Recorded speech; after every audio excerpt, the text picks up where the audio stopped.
ये बेवा हुसैन है। हम लोग का नाम है। सुनिए, ये बेवा हुसैन है और यहाँ पे एक आधारशिला रखा गया, कमेटी बना कि CSC हॉस्पिटल खुलना चाहिए। एक ये था, एक इटवा था, ठीक है। तो इटवा तो बाद में हुआ, पहले ये था। तो उस समय क्या हुआ, पंडित लोकपति त्रिपाठी जी हुए स्वास्थ्य मंत्री थे उत्तर प्रदेश सरकार के। तो ये हुआ कि बेवा में खुलना है। तो उन्होंने क्या किया, 5 जुलाई 1984 को इसका उद्घाटन कर दिया, ठीक है। और आश्वासन दिया, क्या आश्वासन दिया था भाई? इधर बताइए, क्या आश्वासन दिया था उन्होंने? आश्वासन ये दिए थे कि आपको मुआवजा प्लस नौकरी दिया जाएगा। ये हाँ, और दूसरी चीज ये तब उन्होंने कहा था कि जिस समय अभी जमीन एक्वायर की जा रही है, जमीन हाँ न्यू पड़ी थी पंडित लोकपति त्रिपाठी के द्वारा।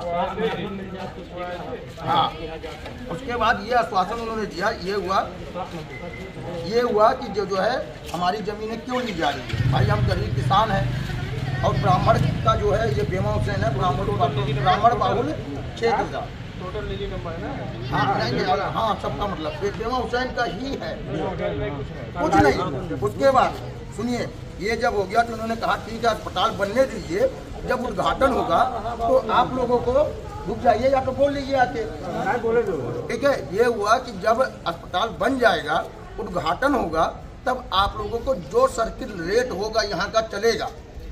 जैसे लेटेस्ट जो जमीन बिकी होगी यहाँ किसी की, या जो सर्किट रेट चला होगा उसके हिसाब से आपको वही मानक जो है आपको मुआवजा दिया जाएगा। और एक एक लोगों को हर घर से नौकरी दी जाएगी। ये हमारे बूढ़े बुजुर्ग बता रहे हैं, वो चीज़ मैं बता रहा हूँ, ठीक है।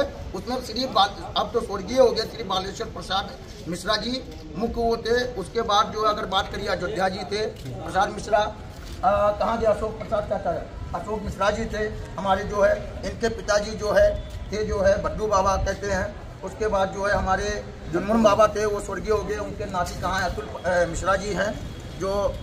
उसके बाद ये है स्वर्गीय श्यामा प्रसाद मिश्रा की जो है पुत्र ओम प्रकाश मिश्रा जी, चंद्र प्रकाश मिश्रा जी, नंद प्रकाश मिश्रा जी, ऐसे बहुत सारे लोगों का है।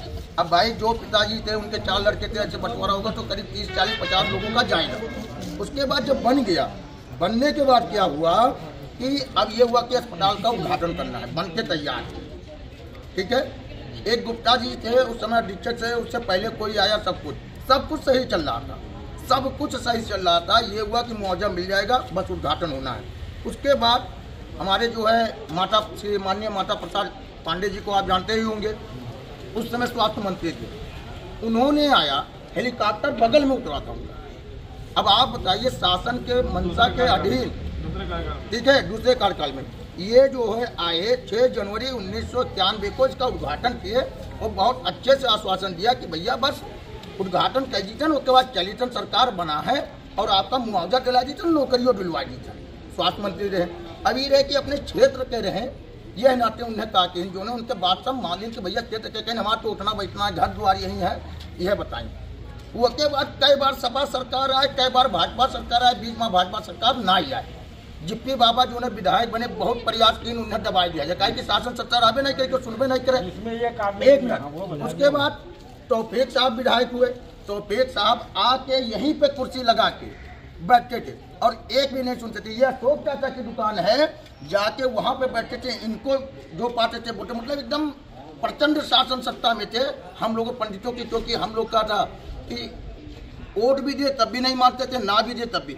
कमाल साहब आए, वक्त विभाग के मंत्री बने, कोनो सपा सरकार तो हम लोग का अनदेखा कर दी। सपा सरकार हम लोग का अनदेखा कर दी, तो बसपा का के रहा तो ब्राह्मण का जमीन ना। अब भाजपा सरकार आए, माननीय राघवेंद्र प्रताप सिंह के संज्ञान में बात डाला गया।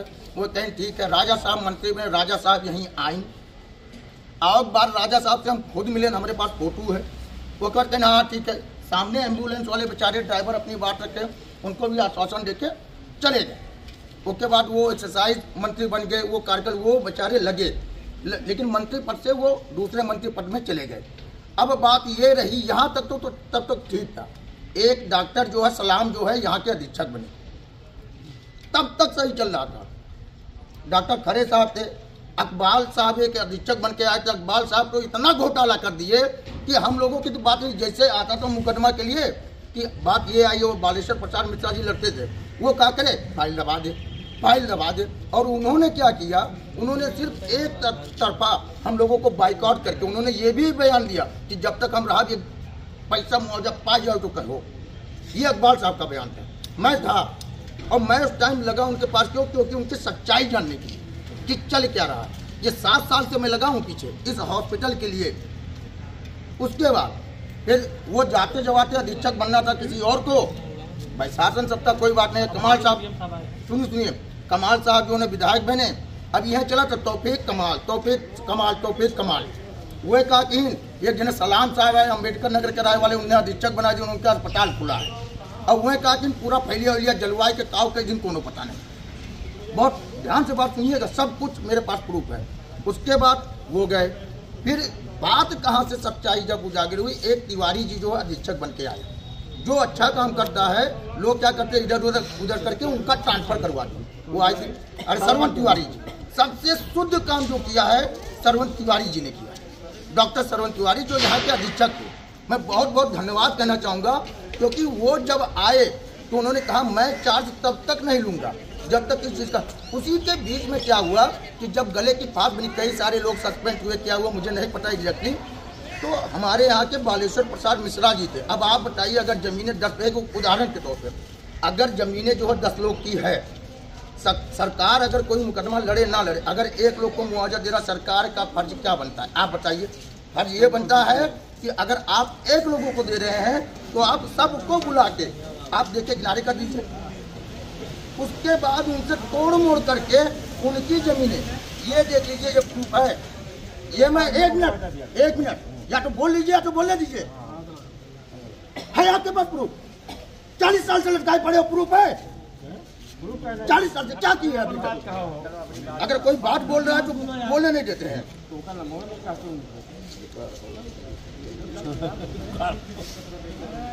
बीच में डिस्टर्ब मत करिए। मेरे पास प्रूफ है, प्रूफ से बात कर रहा हूँ, मीडिया से बात कर रहा हूँ। और हाँ, कई सारे मीडिया बंधु को भी मैंने आगाह किया, श्रीवास्तव जी को, कई सारे, कोई नहीं। फिर ये काजी साहब मिले, इनसे मैंने रिक्वेस्ट किया कि भाई सत्य है आप लोग दिखाइए, क्योंकि सत्य की हमेशा विजय होती है, सत्य परेशान होता है। मैं प्रूफ के साथ बात कर रहा हूँ। रुकिए, ये देखिए, ये एग्रीमेंट हुआ है, और जो है ये हुआ है बैनामा हॉस्पिटल के नाम। ये देख लीजिए, ये देख लीजिए। कब किस डेट का है? 12/10/2020। 12/10/2020। ये देखिए, एक लोग के नंबर, ये देखिए। तो ये तो सरवण तिवारी अधीक्षक साहब नहीं, किसके कार्य में उससे नहीं मतलब है, बट ये आने से जो भी इन्होंने आया तो इस बात को उठाया। 12/10/2020। ये देखिए, ये क्या है, ये देख लीजिए आप, ये सब देखिए, ये देखिए पेमेंट हुआ, ये देख लीजिए स्लिप। आइए भैया, ये स्लिप लीजिए, ये देखिए खाता विवरण सब, ये रजिस्ट्री हुआ, ये हुआ, ये आधार नंबर भी ले लीजिए किसका था, किन्होंने किया। क्या नाम है? चतुर्वेदी अधीक्षक थे, उनके उससे हुआ। चतुर्वेदी साहब अधीक्षक थे, BN चतुर्वेदी। ये देखिए, एक मिनट देखते रहिए। बालेश्वर प्रसाद मिश्रा के नाम, ये देखिए, है ना। ये आधार नंबर भी ले लीजिए इनका, इनके नाम। मतलब ये प्रूफ है कि एक लोग को मुकदमा जो है आप मुआवजा दे दीजिए, हम लोगों की जमीन है। आप बताइए, आप जमीन जो 12/10/2020 में एग्रीमेंट हुआ नहीं, बैनामा हो गया अस्पताल के नाम। चतुर्वेदी साहब एक लोगों का अपना हिस्सा जो था उन्होंने कर दिया। भुगतान कब हुआ? नौकरी नहीं। अब ये देख लीजिए, ये जमीन अस्पताल ये भी देख लीजिए, सब अस्पताल के नाम। आप बताइए, एक जो है कितना पैसा मुआवजा मिला? हाँ, मुआवजा का तो देख लीजिए, अब ये देख लीजिए, आपको मैं प्रूफ नहीं दूंगा, आप देख लीजिएगा। जो भी है उस मानक है 14 लाख। ठीक है, अब आप बताइए, मैं अब जो उनको उस यहाँ पे वो जो तोड़ मोड़ के उनको जो 20 को ही रजिस्ट्री हुई है, ठीक है। अब जो है बता रहा हूँ, अब जो है आप बताइए, ये जमीन है, सरकार का रूल क्या है कि अगर कोई सरकार का जमीन कब्जे आया, अभी जो 6 महीने पहले आप देखते होंगे 55 फीट खाली करवा दिया सरकार ने। धन्यवाद देता हूँ, कम से कम उनका था, खाली करवा दिया। ये हमारी ज़मीनें हैं, 35 से 40 साल से कब्जे पड़े हैं। ये खेती की ज़मीन थी, बागवान था, बागवान भी कटवा दिया। ये कहाँ गया बाबूलाल? ये इसकी पूरी बगीचा थी, खेत भी था, ये बगल में कटवा दिया सब कुछ। ये बेचारा गरीब कहाँ जाए, सब कुछ जाए, या तो ये देख ले या तो रोजी रोटी देख ले। आप बताइए, कोई बात नहीं। आप सरकार से मैं ये कहना चाहता हूँ कि आपने ज़मीन एक्वायर किया, आपने बैनामा तो करवाया नहीं, ज़मीनें हमारी हैं। आप कहते हो कि सरकार अगर किसी ज़मीन कोई लिया है तो खाली करा दे। सरकार जो है उसकी ज़मीन जो है ले ली है, ना कोई मुआवजा ना कुछ। आपने किस बेस पे एक लोगों को ज़मीन दिया? मैं बस यही रिक्वेस्ट करना चाहता हूँ मुख्यमंत्री साहब से, जो योगी आदित्यनाथ जी से, माननीय स्वास्थ्य मंत्री से, सबके संज्ञान में है। और डीएम साहब के पास हमारे गांव वाले 2 बार, कितनी बार गए भाई आप लोग? बोलो। 3 बार गए। फिर डीएम साहब ने आश्वासन दिया, डीएम साहब को फोन किया, तहसीलदार साहब को फोन किया, जितने भी उच्च अधिकारी को फोन किया कि जाके इस मामले का निस्तारण करिए। लगातार 15 से 20 दिन हमारे गाँव वाले आ रहे हैं, जा रहे हैं, आ रहे हैं, जा रहे हैं। अधीक्षक साहब अपने कैबिनेट में मिलते हैं, मतलब अधीक्षक का हो गए कि कैबिनेट, मतलब हम लोगों की सुनती ही नहीं है, सुनते ही नहीं है। और दूसरी बात दूर छोड़िए, आपको पता है एक प्रेरणा कैंटीन है, ये देखिए बहुत मानक बता रहा हूँ, ये क्या किया है, इसको कुछ जो है किसी कमेटी या किसी जो संस्था के थ्रू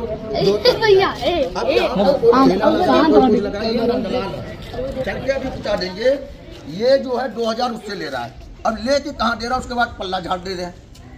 हम लोगों की जमीन हम ये उससे जितने ठेला लग रहे कुछ वो 2000 रुपये। खैर इस बात को हटा दीजिए, कोई मानक नहीं है, वो तो बात की बात है।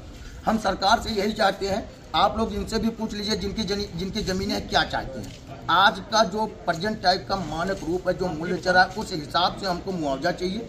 नौकरी की तो बात की बात है, और जितने 35 से 40 साल जो हमारी ज़मीन को जो है इन्होंने यूज़ किया, उसका हमको सबसे पहले किराया चाहिए, राइट। सबसे पहले किराया के बाद जो है मुआवजा चाहिए। नहीं तो हमारी ज़मीनें जो शासन के अनुरूप हो, हमारी ज़मीनें खाली कर दीजिए। हमको कोई ज़रूरत नहीं अस्पताल बनवाने की, कोई ज़रूरत नहीं जो है अस्पताल चलवाने की। अगर आप अस्पताल जो मानक आपके शासन के अधीन, शासन के अनुकूल हो, वो हमारे लिए उपाय किया जाए और जल्द से जल्द किया जाए। आप बताइए, एक लोगों को मुआवजा दे दिया, हम लोग क्या जो है मुआवजे के काबिल नहीं थे? हाँ, तुरंत आपत्ति, उसके पहले आपत्ति, सब कुछ आपत्ति करो। अरे सलाम साहब बैठे हुए हैं हॉस्पिटल खोल, हाँ सलाम साहब बैठे हुए हैं, आप पूछ लीजिए। सलाम साहब बिल्कुल पल्ला, हम लोग को देखे जलते थे। अरे मुकदमा कई बार जो है मोनी भाई कहाँ है, मोनी भाई को बुलाइए, फैक्स किया गया, सब कुछ किया गया, कुछ कोई सुनवाई नहीं है,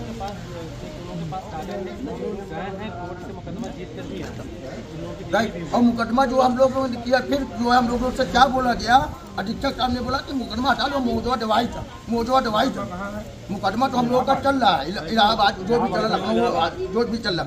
आप बताइए हम लोग क्या करें, मतलब ज़मीन भी देके पैसा भी लगाए। अब बताइए, एक गरीब किसान गेहूँ बेचेगा तभी तो लखनऊ जाएगा मुकदमा देखने, और समय अपना अलग बेकार करे। आप अभी जांच करवा दीजिए, कहना नहीं चाहिए। मैं 1 किलो दे रहा हूँ आपसे, जो यहाँ पे डिलीवरी हो, इतने प्राइवेट हॉस्पिटल खुले हैं, किसी का रजिस्ट्रेशन नहीं है। रातों रात मैं आपको कई सारे प्रूफ दे दूंगा, धड़ल्ले से चल रहा है ऑपरेशन, धड़ल्ले से चल रही डिलीवरी, कोई वो नहीं है। लेकिन उससे मेरे को नहीं मतलब है। अधीक्षक साहब वो नहीं सही से कर सकते, तो कम से कम ये गरीब किसान जो मजबूर है उनका तो न्याय दिलाइए। अरे ऊपर वाला भी जो है न्याय का जो है बिल्कुल सराहना करता है, उसको जो है गद्दी पे उठा के शासन सत्ता, आपको भगवान ने उस रूप बनाया है तो उसका आप सही इस्तेमाल करिए, यही मैं शासन से चाहता हूँ। और आप लोगों से अनुरोध है, इसको ज़्यादा से ज़्यादा शेयर करवाइए, उठा लिए, ये सत्य की बात है।